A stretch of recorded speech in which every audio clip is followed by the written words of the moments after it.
সেনাবাহিনী অবশ্যই রাজনীতির বিষয়ে সতর্ক থাকবে, তবে ক্ষমতায় গেলে রাজনীতির স্বার্থে সেনাবাহিনী ব্যবহার করতে দেয়া হবে না। অবসরপ্রাপ্ত সামরিক বাহিনীর সদস্যদের সাথে মতবিনিময় সভায় এই আশ্বাস দেন বিএনপি চেয়ারম্যান তারেক রহমান। স্বাধীনতা ও সার্বভৌমত্বের সুদৃঢ় আস্থা শীর্ষক অবসরপ্রাপ্ত সামরিক বাহিনীর সদস্যদের সাথে মতবিনিময় সভায় রাত ৮টায় যোগ দেন বিএনপির চেয়ারম্যান তারেক রহমান। এ সময় তিনি উপস্থিত অতিথিদের সাথে কুশল বিনিময় করেন। তারেক রহমানের উপস্থিতিতে ফ্যাসিস্ট সরকারের আমলে নির্যাতনের শিকার সশস্ত্র বাহিনীর সদস্যরা অতীতের স্মৃতিচারণ করেন। প্রতিটি বিচার বহির্ভূত কর্মকাণ্ডের বিচার দাবি করেন তারা। খুনের সাথে যারা জড়িত তাদের একটি সুষ্ঠু বিচার চাই, যে কোনো মূল্যে।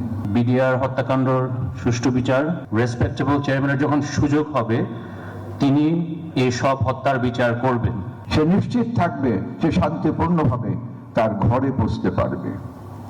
এমন একটি দেশ আমরা দেখতে চাই। তাদের দাবির প্রেক্ষিতে তারেক রহমান বলেন, বিএনপি ক্ষমতায় গেলে সশস্ত্র বাহিনীকে রাজনৈতিক স্বার্থে ব্যবহার হতে দেয়া হবে না, ফিরিয়ে দেয়া হবে তাদের গৌরব, তবে ধরে রাখতে হবে বাহিনীকেই। জনগণের রায় বাংলাদেশ জাতীয়তাবাদী দল সরকার গঠনে সক্ষম হলে সেনাবাহিনীকে অবশ্যই কোনোভাবেই রাজনৈতিক স্বার্থে ব্যবহার করতে দেওয়া হবে না।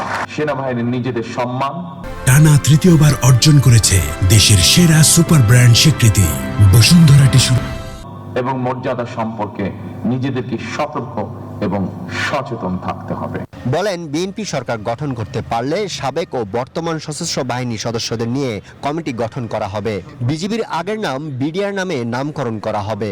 পালন করা হবে পিলখানা হত্যাকাণ্ড দিবস।